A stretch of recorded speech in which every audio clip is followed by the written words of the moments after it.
Welcome back class 10th। कैसे हैं आप सभी लोग? आई होप सब अच्छे होंगे और एग्जाम्स भी अच्छे ही जा रहे होंगे। आज हम स्टार्ट कर रहे हैं चैप्टर नंबर 15 जो कि है आर एनवायरनमेंट, और इसके हम 10 मोस्ट इंपोर्टेंट क्वेश्चन करने जा रहे हैं। तो सबसे पहले क्वेश्चन जो है, in the following food chain plants provide 5000 of energy to rats, the energy available to hawks. यानी कि ये फूड चेन दी गई है आपको, तो यहाँ प्लांट्स ने रैट्स को 5000 जूल एनर्जी दी है। कितनी दी है? 5000 जूल एनर्जी। अब आपने 10% रूल के हिसाब से पता है कि इसका 10% ही आगे ट्रांसफर होगा, यानी 5000 है तो यहाँ पर कितनी होने वाली है? 500 जूल ट्रांसफर होगी। और इसका 10% यहाँ पर अवेलेबल होगी, यानी 500 का 10% 50 जूल यहाँ पर अवेलेबल होगी। तो क्वेश्चन यही पूछ रहा है कि होक्स के पास कितनी एनर्जी अवेलेबल है, तो ऑप्शन सी हमारा करेक्ट हो जाता है, 50 joule. Second question, why there are limited trophic levels in a food chain. Food chain के अंदर जो है, जो ट्रॉफिक लेवल्स का नंबर है वो लिमिटेड क्यों है? तो इसका रीजन है क्योंकि आपको पता है कि 10% रूल के अकॉर्डिंग जो एनर्जी नेक्स्ट लेवल पर पास होती है वो सिर्फ 10% होती है। तो जितने आपके हायर लेवल्स होते जाते हैं, ट्रॉफिक लेवल जितने बढ़ते जाते हैं, उतनी एनर्जी की अमाउंट कम होती जाती है। ठीक है, तो इसीलिए क्या होता है कि ज्यादा आपके ट्रॉफिक लेवल्स एग्जिस्ट नहीं करते हैं किसी भी फूड चेन के अंदर। यहां पर आपने लिखना है due to 10% energy rule, the amount of energy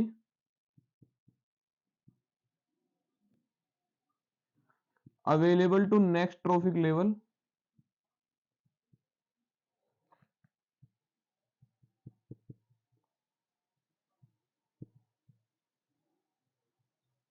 keeps on decreasing,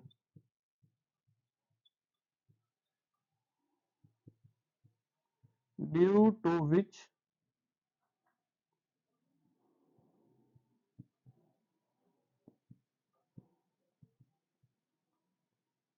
गलतियां काफी ज्यादा हो रही हैं आज। Due to which survival becomes difficult.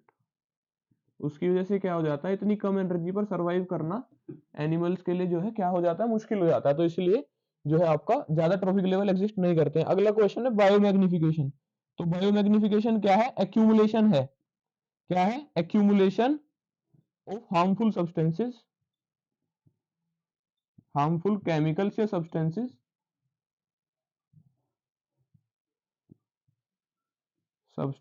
और chemicals at the higher trophic levels,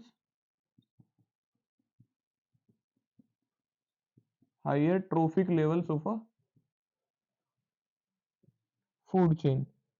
किसी भी फूड चेन में जो है, जो आपके एनिमल्स हैं उनमें जो एक्यूमुलेशन है हार्मफुल सब्सटेंसेस का, और वो जनरली कहाँ मिलता है ज्यादा? आपको हाईयर ट्रॉफिक लेवल्स पर मिलता है। क्योंकि आपको पता है कि जो कंजम्पशन का पैटर्न है वही कुछ ऐसा है कि आपका जो एक, अगर एक मेंढक है तो वो मेंढक 10 ग्रास के पेड़ खाएगा, सिमिलरली 10 आपके जो है मेंढक को एक सांप खाएगा, और ऐसे 10 सांप को क्या खाएगा? एक होक खाएगा। तो वो जो अमाउंट ऑफ केमिकल्स है वो क्या होती जा रही है? इट कीप्स इंक्रीजिंग पर ट्रॉफिक लेवल। ठीक है, तो वो हर ट्रॉफिक लेवल के हिसाब से क्या होती है? बढ़ती चली जाती है। तो वही इसमें बताया है कि accumulation of harmful substances at higher trophic levels of a food chain।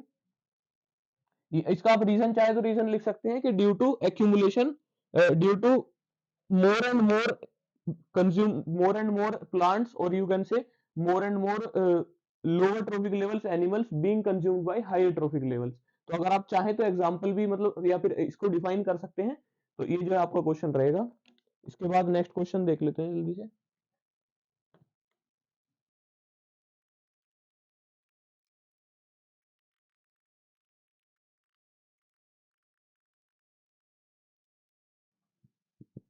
चलिए क्वेश्चन 4 देख लेते हैं क्या कह रहा है। एक फूड वेब जो है क्या होता है, उसके एग्जांपल बताइए।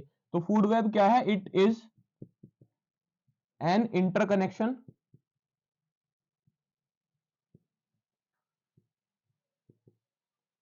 और web of various food chains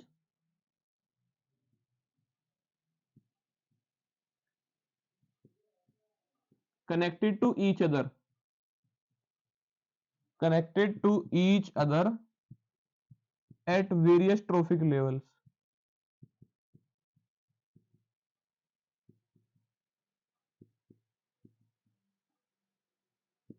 ठीक है, ये क्या है? इंटरकनेक्शन है या वेब है, डिफरेंट डिफरेंट फूड चेन्स जो एक दूसरे से क्या होती है, कनेक्टेड होती है, वेरियस अलग अलग आपके ट्रॉफिक लेवल्स पर वो एक दूसरे से कनेक्टेड होती हैं, तो उनको बना करके जो एक वेब बनता है, एक जाला जैसा जो स्ट्रक्चर बनता है, उसको आप बोलते हैं फूड वेब। ठीक है, एग्जाम्पल देने के लिए बोला है, एग्जाम्पल आपको याद होना ही चाहिए, कोई भी एग्जाम्पल आप यहाँ पर मेंशन कर सकते हैं। जैसे कि अगर मैं एक सीरियल प्लांट का लूं, तो इसको खा सकते हैं ह्यूमन बींग्स भी, ह्यूमन बींग्स तो खा ही सकते हैं, साथ साथ इसको एक रैट भी खा सकता है और इसको एक गोट भी खा सकती है। ठीक है, अभी this goat can be eaten by human beings, rat can be eaten by an snake, and rat can also be eaten by a hawk, but the snake can also be eaten by a hawk. Now you see कि ये different different food chains जो है एक दूसरे से किसी ना किसी ट्रॉफिक लेवल पर क्या है, कनेक्टेड है और एक फूड वेब बना रही है, फूड वेब जैसी दिख रही है। ये जो सीरियल प्लांट है इसको ह्यूमन बींग्स भी खा सकते हैं, इसको गोट भी खा सकती है, इसको रैट भी खा सकता है।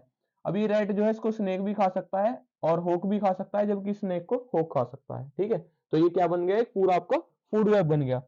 नेक्स्ट अगर हम बात करें तो क्वेश्चन क्या कह रहा है, what are decomposers, list their two roles. Decomposers क्या होते हैं, उनके दो रोल्स बताइए। ठीक है, तो डिकम्पोजर्स क्या होते हैं, दीज आर माइक्रो ऑर्गेनिजम्स, क्या होते हैं, माइक्रो ऑर्गेनिजम्स होते हैं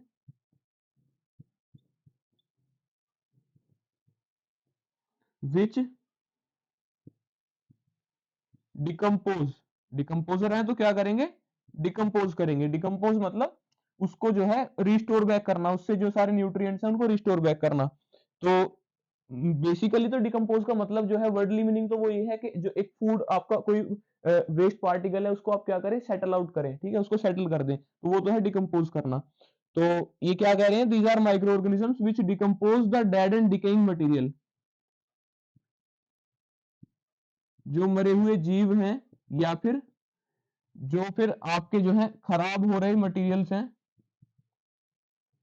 एंड उनसे क्या करते हैं, इसका फायदा क्या हुआ हमें, रिस्टोर द न्यूट्रिएंट्स, या दा की बजाय अगर देयर लिखें तो इट मेक सेंस कि उनके जो न्यूट्रिएंट्स हैं, अब जो लिविंग बीइंग है उसमें न्यूट्रिएंट्स तो रहे होंगे, उसमें कार्बन भी होगा, उसमें कैल्शियम भी होगा, उसमें जो भी कुछ होंगे, and restore the nutrients back into the environment.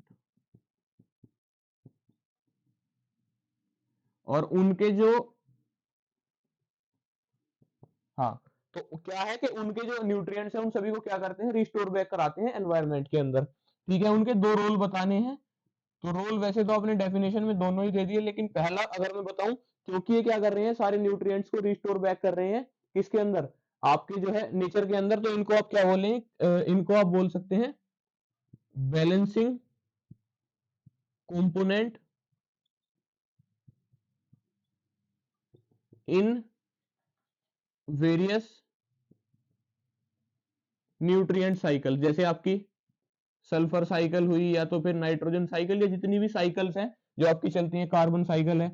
तो उसमें होता क्या है बेसिकली कि मान लो एक एक ऑर्गेनिज्म जो है वो बना, उसका जन्म हुआ, तो उसके अंदर कुछ कार्बन रहा होगा, उसके अंदर कुछ कार्बन आया होगा। अब जैसे वो मर जाएगा तो उसके अंदर का जो कार्बन है उसको वापस से रिस्टोर बैक कराना एनवायरनमेंट में, ताकि वो फर्दर और चीजों में यूज हो सके।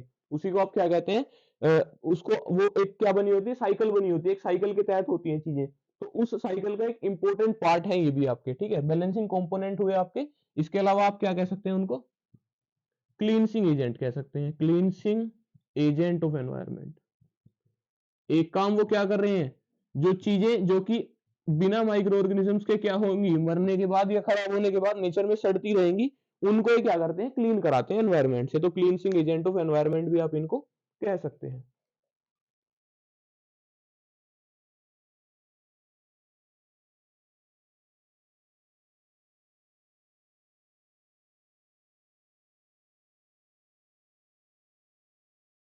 चलिए क्वेश्चन नंबर 6 की बात कर लेते हैं अभी। ठीक है, क्वेश्चन नंबर 6 क्या कह रहा है आपका कि what are components of ecosystem. तो इकोसिस्टम के कंपोनेंट्स क्या हैं, these are the parts which makes the ecosystem. Component किसी भी चीज के क्या होते हैं, जो कि उसको बनाते हो, विच मेक्स द इकोसिस्टम। इनके टाइप्स क्या क्या हैं, मोर इंपोर्टेंट क्या है, टाइप है, टाइप पे ज्यादा एम्फेसाइज करना है आपको। These are of two types,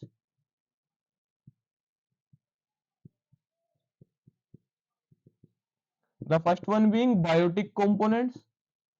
biotic means living. इसके एग्जांपल भी चाहे तो आप दे दीजिए, जैसे कि लिविंग में आपके क्या हो सकते हैं, प्लांट्स, एनिमल्स एंड ह्यूमंस। चलिए ह्यूमंस मेंशन करने की जरूरत नहीं है, एनिमल्स कर दिया है, ठीक है।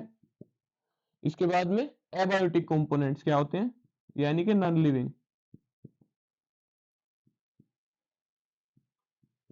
इसमें क्या एग्जांपल्स आप दे सकते हैं, लैंड हो सकता है, वाटर हो सकता है, और वेरियस न्यूट्रिएंट्स आप कह सकते हैं, साथ साथ फिजिकल कंडीशंस जैसे कि टेम्परेचर एक्सेट्रा भी कह सकते हैं, ठीक है। तो ये हो जाते हैं आपके कंपोनेंट्स। इसके बाद जो नेक्स्ट क्वेश्चन है मेरा, why do producers always comes at the, ये कम्स जो है comes at the first trophic level. तो जो आपके प्रोड्यूसर्स हैं वो हमेशा पहले ही लेवल पर क्यों पाए जाते हैं, तो रीजन बीइंग प्रोड्यूसर्स आपके क्या होते हैं, ग्रीन प्लांट्स। क्या होते हैं, ग्रीन प्लांट्स। तो green plants makes their food makes their food by photosynthesis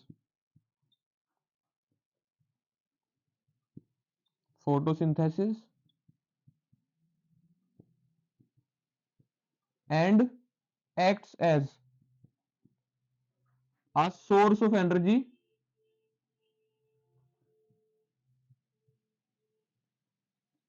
for all other living beings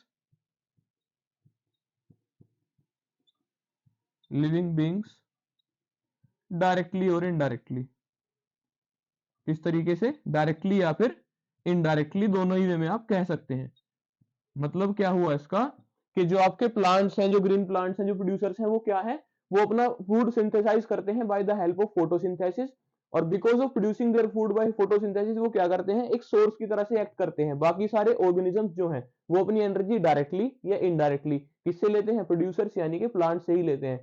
जैसे कि अगर हम अपनी ही बात करें, अगर हम पल्सेस खा रहे हैं, दालें या फिर कोई भी ग्रेन खा रहे हैं, व्हीट खा रहे हैं, तो वो क्या है, हम डायरेक्टली ले रहे हैं प्लांट से। अगर डायरेक्टली ना लें तो इनडायरेक्टली कैसे ले सकते हैं, इनडायरेक्टली हम ऐसे ले रहे हैं कि अगर हम मान लीजिए मिल्क पी रहे हैं, तो जो भैंसें हैं, गायें हैं, वो क्या खा रही हैं, चारा खा रही हैं, पेड़ ग्रीन प्लांट्स को, ठीक है, और उनसे फिर हम दूध पी रहे हैं। तो इनडायरेक्टली क्या हुआ कि जो हम तक जो आई एनर्जी, उसका सोर्स क्या है, ग्रीन प्लांट्स ही है। तो डायरेक्टली या इनडायरेक्टली जितनी भी एनर्जी है वो किससे आ रही है, आपकी सारी प्रोड्यूसर से आ रही है, क्योंकि उन्हीं के पास ये एबिलिटी है कि सन की एनर्जी को कन्वर्ट कर दें वो फिजिकल एनर्जी में, ठीक है। इसके बाद में जो नेक्स्ट क्वेश्चन है, इकोसिस्टम क्या है, तो इकोसिस्टम है आपका एक structural and functional unit.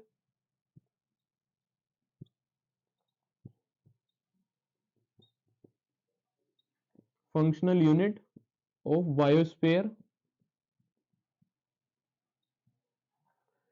Which is self sufficient. ये वर्ड काफी इंपॉर्टेंट है।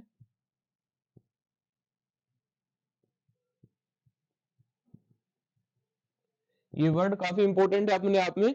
जो आपकी इकोसिस्टम है, इकोसिस्टम क्या है, एक स्ट्रक्चरल एंड फंक्शनल यूनिट है बायोस्फीयर की। बायोस्फीयर मतलब एक स्फीयर, एक गोला जो बना हुआ है लिविंग बींग्स का, जितने भी लिविंग बींग्स जहां पर भी आपको मिलेंगे देखने के लिए, उसका एक स्मॉल, एक इंटीग्रल पार्ट जो है वो क्या है, आपका इकोसिस्टम है। इकोसिस्टम क्या होता है, स्ट्रक्चरल है, फंक्शनल है, यानी उसका खुद का एक स्ट्रक्चर है और वो कई सारे फंक्शंस भी परफॉर्म करता है, साथ साथ वो क्या है, सेल्फ सफिशिएंट है। अब इस सेल्फ सफिशिएंट का मतलब क्या है, कि उसको बाहर से किसी चीज की जरूरत नहीं है, ना उसको बाहर से कुछ हेल्प की या किसी चीज की जरूरत पड़ेगी। उसमें जितने भी लिविंग बीइंग्स है, जितने कंपोनेंट्स होंगे, वो अपने आप में क्या होंगे, सेल्फ सफिशिएंट होंगे, एक दूसरे के नीड्स को फुलफिल करते होंगे, ठीक है। फॉर एग्जाम्पल, जैसे एक पोन्ड है, तो पोन्ड भी एक क्या है, एक इकोसिस्टम है। तो उस पोन्ड के जो इकोसिस्टम है उसके अंदर हमको बाहर से किसी भी ह्यूमन की या किसी भी एक्स्ट्रा लिविंग बीइंग को इंटरफेयर करने की नीड नहीं है। जबकि अगर मैं सेम ही देखूं कि अगर हम उसको आर्टिफिशियली बनाने की कोशिश करते हैं और एक जो है आपका एक्वेरियम रेडी करते हैं, तो उस एक्वेरियम की क्या करनी पड़ती है, हमको रेगुलर क्लीनिंग करनी पड़ती है, क्योंकि वहां पर माइक्रो ऑर्गेनिजम्स नहीं है जो कि वहां से जो वेस्ट मटेरियल्स है उनको क्या कर सके, रिमूव कर सके, ठीक है। तो इसके बाद दो एग्जांपल्स पूछे हैं नेचुरल इकोसिस्टम के। तो एक तो मैंने अभी बता दिया, पोन्ड इकोसिस्टम आप मेंशन कर सकते हैं, ग्रासलैंड आप मेंशन कर सकते हैं, grassland ecosystem, desert ecosystem, okay, तो कुछ भी आप मेंशन कर सकते हैं, कई सारे एग्जांपल्स आप मेंशन कर सकते हैं जो भी इसके अंदर पूछे हुए हैं।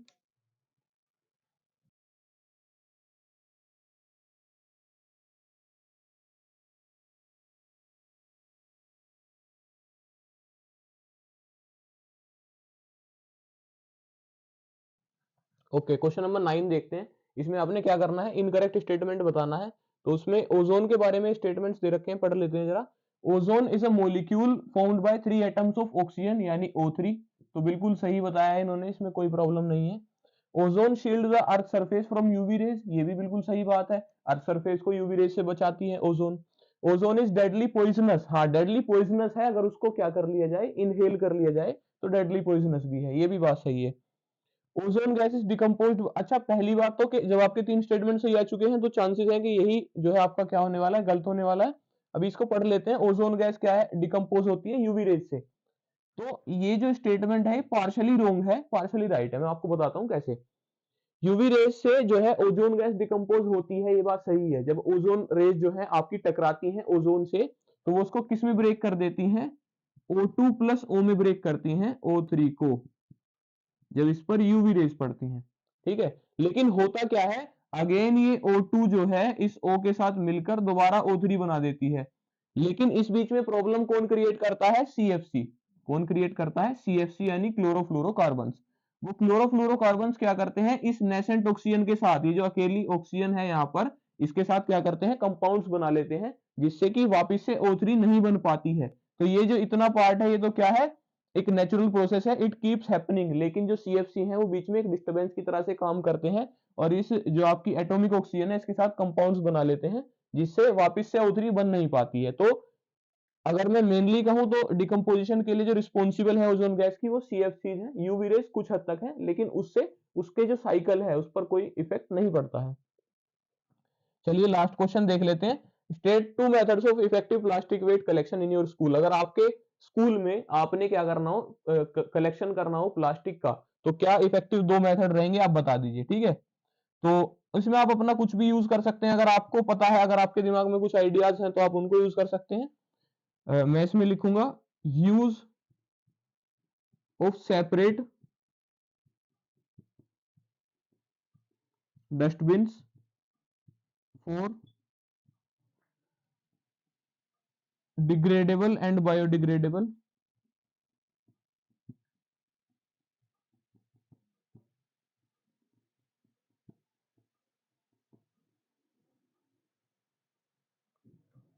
For biodegradable and non biodegradable भी लिखना था ना, यहाँ पर छूट गया। ठीक है, for biodegradable and non biodegradable substances, जो आपके सब्सटेंसेस हैं, ये जो वेस्ट हैं, आप बायोडिग्रेडेबल जो वेस्ट हैं यानी कि जो नेचर के अंदर क्या हो जाते हैं, वापस से डिकम्पोज हो जाते हैं, तो उनको तो आप सिंपली किसी भी डस्टबिन में यूज रख सकते हैं। मतलब उनको तो थ्रो सिंपली कहीं थ्रो कर देंगे तो वो फिर भी क्या होंगे आपके, जो है अगर लैंडफिल्स में कहीं पर भी उसको डाल दिया जाता है तो वो रिस्टोर हो जाएगा, उससे कोई प्रॉब्लम नहीं है, डिकम्पोज हो जाएगा। लेकिन ये जो चीज है नॉन बायोडिग्रेडेबल, ये क्या होते हैं, ये अर्थ के अंदर वापस से डिकम्पोज नहीं होते हैं, जिसकी वजह से प्रॉब्लम करते हैं। और आपको ये सुनकर हैरानी होगी कि जो प्लास्टिक जो है, जो पहली प्लास्टिक बनाई गई थी वो लगभग 1950s के आसपास की बात है, उस टाइम पर बनाई गई थी, और वो अर्थ पर आज भी एग्जिस्ट करती है, आज भी वो डिकम्पोज नहीं हुई है। ठीक है, तो इन चीजों के यूज से काफी ज्यादा बचना है, जहां तक हो सके उनको अवॉइड करना है। और अगर अवॉइड नहीं कर सकते, कुछ ऐसे केसेस हैं, यूज केस हैं, तो वहां पर क्या करना है, चाहे तो उसको रिसाइकल कीजिए या तो रिसाइकल्ड को यूज कीजिए। तो वही मेरा सेकंड पॉइंट होने वाला है, यूजिंग रिसाइकलेबल और रिसाइकल्ड मटेरियल्स। मैंने क्या करना है कि रिसाइकलेबल मटेरियल या रिसाइकल्ड मटेरियल्स को यूज करना है एज फार एज पॉसिबल। हमेशा तो यूज नहीं कर सकते, बट जहां तक पॉसिबल हो। ठीक है, जो कि मटेरियल मेरा या तो रिसाइकल हो चुका हो या रिसाइकल हो सकता हो, ताकि वो नेचर को हार्म ना करे। ठीक है, तो ये मेरे हिसाब से पॉइंट है। आपके हिसाब से अगर कोई और रेलिवेंट पॉइंट तो आप लिख सकते हैं। अच्छा, ये जो हमारी सीरीज थी इसको हमने पूरा कर लिया है। हमने क्लास 10th की पूरी फिजिक्स और पूरी केमिस्ट्री को कवर कर लिया है। इसके बाद मैं क्या करूंगा, आपके लिए कुछ ऐसे सेशंस लाऊंगा, मैराथन्स लाऊंगा, जिनके अंदर क्या होगा, एक सिर्फ एसर्शन रीजन के लिए होगा, एक MCQs के लिए होगा। ठीक है, ऑफ दिस काइंड। तो इस तरह के कुछ आपके लिए लाने वाला हूँ। उसमें क्या होगा, उसमें कंप्लीट साइंस होगी। अभी तक हम क्या कर रहे थे, फिजिक्स और केमिस्ट्री सिर्फ कर रहे थे, बायो पोर्शन कवर नहीं कर रहे थे, लेकिन उसमें हम क्या करेंगे, सारे पोर्शन कवर करेंगे। तो आपने चैनल से जुड़े रहना है। नोट्स, अगर आपको रिवीजन नोट्स चाहिए तो आप हमारे टेलीग्राम चैनल से ज्वाइन कर सकते हैं। टेलीग्राम चैनल को ज्वाइन करेंगे तो वहां पर मैंने नोट्स बनाए हुए हैं, हैंड रिटन नोट्स हैं, काफी शॉर्ट हैं और आपको पढ़ने में आसानी रहेगी। ठीक है, हमारी हर वीडियो के नीचे जो है वो पिन होता है हमारा टेलीग्राम चैनल का लिंक, तो आप वहां से आप जाकर और उनको ले सकते हैं। अगर और कोई डाउट्स हैं तो कमेंट कीजिए। Thank you.